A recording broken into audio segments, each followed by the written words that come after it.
Book 7. I'm a little sad. I have to wait a few days for book 8 to show up. So I'm a little sad. And then after that, we'll have to wait a full year for the next book to come out. But Vicki Delany has a whole bunch of other series we can delve into. But right now I've got a very, very high, 2-foot high to-be-read pile. So we'll see what happens there. Anyways, welcome to the D. Louise book series. I'm Christina K-R-I-S-T-I-N-A. This is where I read books, talk about books, no special effects, no demons, none of that fancy Smith stuff going on here. And hey, so it's a sleigh ride together with you. We have some character developments in this. I love the character progression from book to book to book. I love how the characters grow. I'm a series person. That's what I like. I like the progression of characters as they grow. So, I didn't write down all the characters, all the new ones, and I should have. It's a very complicated thing because the whole book, this is one of those where I've talked about this before in previous book reviews. Sometimes the killer is on stage and sometimes the killer is off stage. And sometimes the killer comes in and goes, "Hi, how you doing?" and then leaves. And then a couple chapters later, "Hi, how you doing?" and then leaves. Or you see the killer consistently on the page. So on stage is when you're sitting down to have lunch with the killer. But off stage is when someone says they had lunch with so-and-so last week and they're telling about you and you're hearing about the lunch secondhand. Then that's off stage. This is one of the cases where the killer goes, "Hi, how you doing?" and then leaves. And then, "Hi, how you doing?" then leaves. And you are sent down. The killer comes out of left field, and the reason for their doing of this comes out of massive left field. I mean, you are sent down so many rabbit holes, it's not funny. And if you are into genealogy, this is the book for you. So, first of all, Jackie and Mark are getting married. Yay! Mary and Alan are still dating. Mary owns the Christmas novelty shop, and she rarely ever spends time there. And because she rarely ever spends time there, Jackie's almost to the point where she believes she's manager, period, and her ego is up to here. And Mary has hired a new girl to work. Her name is Melissa, to replace Crystal, because Crystal's jewelry line has taken off to the point where Crystal doesn't have to work anymore besides she's going to college. So we've got Melissa, our new employee. We got to know her a little bit, but maybe in future books she'll become more of a front center character, but right now she's just a background character. But like I said, Vicky's ego is up to here. And the problem is, Mary's never there. She's always running off. She wants to talk to people now. She can't wait till she gets off work. She's got to go in the middle of her day to go talk to these people. And she just takes off. There's so many of these conversations that could have happened after 5 o'clock. But no! She's got to take off at 1 or 2 o'clock, and then she's gone for 2 or 3 hours. And Mary's kind of jealous of the fact that Diane Simmons, our detective, has more control over her dog than she does. But anyways, we have Mary, our shop owner. We have Jackie, her assistant. We have Melissa, the new girl in town. Noelle is her dad. Elaine is her mother. Jackie and Grace Olsen own the Yuletide Inn, where Mark and Vicki will be married. Kyle is Jackie's boyfriend, and he's got aspirations like Vicki does, and not necessarily wants to do the effort for those aspirations, but he's got the dreams. Russ is the editor of the local newspaper, and Alan is the toy maker. He makes all the toys that Mary sells in her shop. And we have Mrs. D'Angelo, her landlord, who, from the reviews I've seen, is front and center in the next book. So we'll have to wait and see what happens there. And then we have Vicki has got some projects going on in her life. She's running her bake shop, and she spends quite a bit of time in her bake shop baking goods. And she's also thinking about putting out a cookbook. And her and Mark have decided to purchase this house. And it's that house. It's that house. You know the house I'm talking about? The one that you rode your bike past when you were a kid. The one that your friends dared you to go up and knock on the door and run, or look in the windows, or that was said to be haunted, or the fence creaked, or it was the Halloween house, it was the scary house in the neighborhood. And this is the house that Vicki and Mark have bought, and they've decided they're going to buy this house, and they're going to very, very slowly, microscopically fix it up.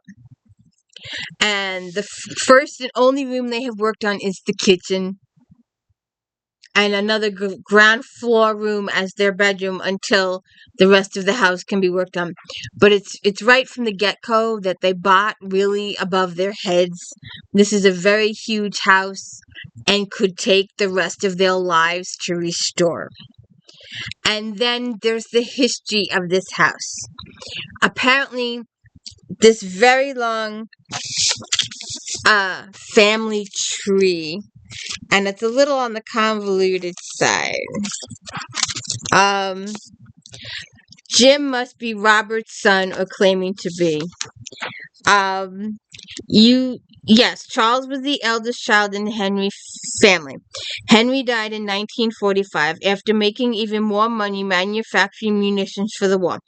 Charles took over the business on his father's death, as well becoming master of the house. Charles married a woman from here, of all places, Metal Harbor, which was not the shocking incident it would be if it happened today. I believe her name was Ethel, but I don't recall her original surname. They in turn had 3 children, all girls. At this point, the sad part of the story begins. The first girl fell out of a tree on the property when she was about 15, and she died as a result of head injuries suffered in the fall. The second daughter was killed in a horse riding accident when she was in her 20s.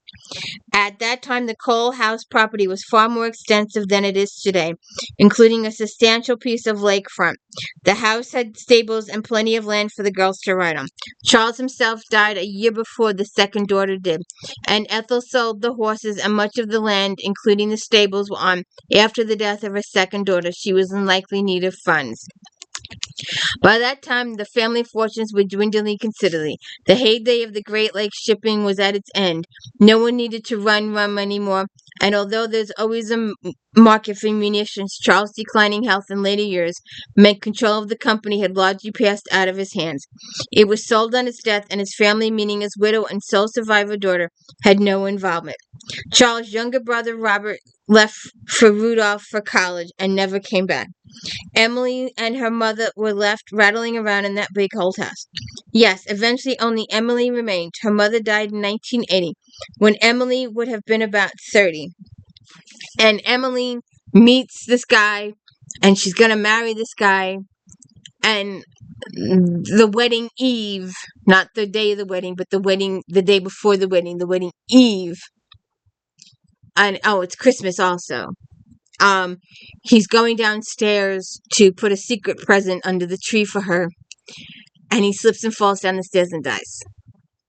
And that's when Emily's had it. She vacates the property. And the will says that once she's died, and once all the heirs to that particular family die, the house is to be sold. Most everything else has been sold except for the house. And then the proceeds will go to charities in town. So the whole book, you're chasing the family tree, you're chasing all their living relatives. These women come out of the woodwork. Oh, I was his fiance. Oh, I was his wife, even though I don't find records of that. Well, we're in the middle of a divorce, or we were in the middle of reconciling, or then these two young ladies who are going at it, and they have a big fight in Vicky's store. Then they have another big fight in Mary's store, damaging lots of items. They have this cat fight. All these people think, they want the house, they want the money. And the person that was supposed to be the sole heir would be this guy, Jim. And unfortunately, Jim has an accident and he dies. He dies on the property. He dies in Mark and Vicky's backyard. And, it happens in all the TV movies. It happens in real life too. There's a dead body. You see the dead body, and like an idiot, you go over because you want to make sure the idiot is dead. By touching the dead body, you get blood on your hands, and that's when everybody walks in and catches you. You took the knife out, or you took the thing out, and they catch you red-handed, and you're like, I didn't do it. Yeah, but you were caught standing over the body with the murder weapon in your hand. Well, I just took it out because I See? Every time. So an innocent person is caught laying over the body, and the murder weapon is a secret for a couple of chapters. And so this person is stressed about the fact that they're a prime suspect, even though they know they didn't do it.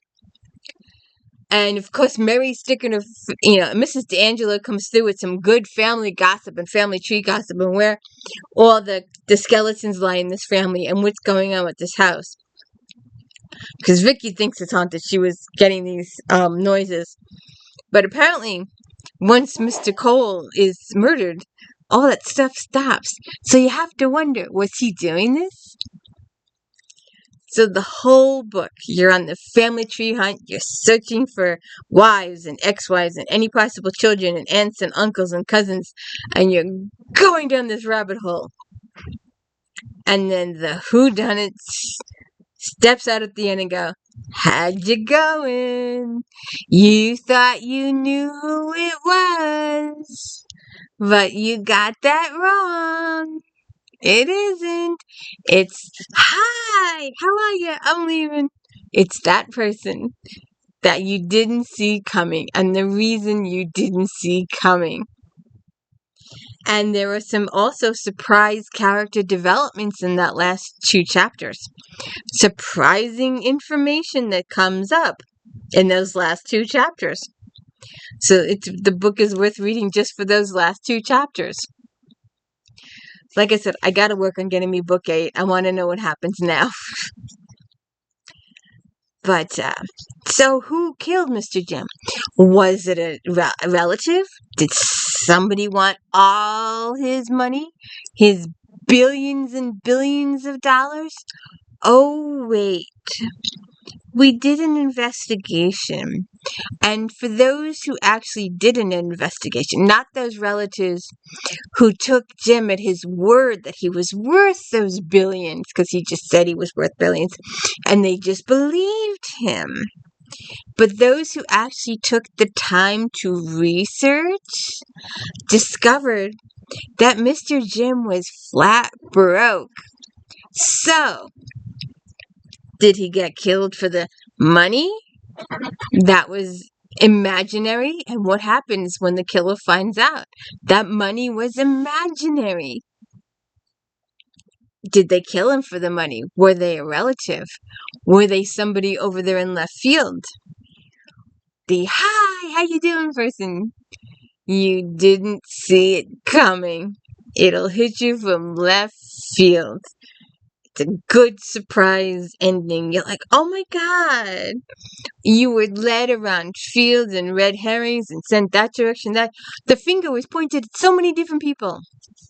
But never the real killer. The finger was never pointed at the real killer the whole book.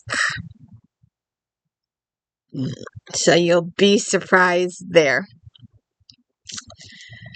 And I hope you have a good day. And please hit the like and subscribe. I could use the likes. We'll see what happens in the new year. But if you could like now and subscribe now, that'd be appreciative. Have a good one.